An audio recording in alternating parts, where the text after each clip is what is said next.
بسم الله الرحمن الرحيم.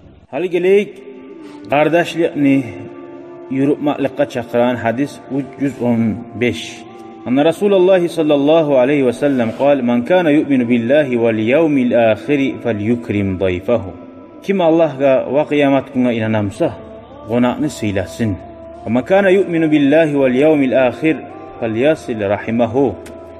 Kim Allah'a ve ahir kıyamet gününe inanamsa kardeşliğini yürütsün. Bu Müslüman adamın alamatı. ومن كان يؤمن بالله واليوم الآخر.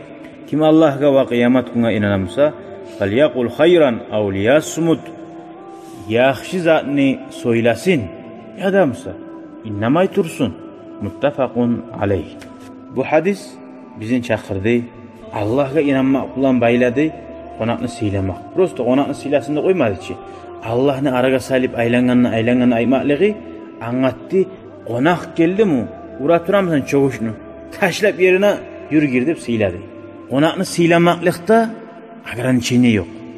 Neçik bulamsan, nece tez bulamsan, şu yaxşı. O kepte birisilerle. Yimşak söylemek, yaman sözün saklanmakta çakırdı. Şu alamatıdır imanını ve şu adam ahiretinden korkarlığını. Kıyamet günü öyle şigarlar. Velhamdülillahi Rabbil alemin.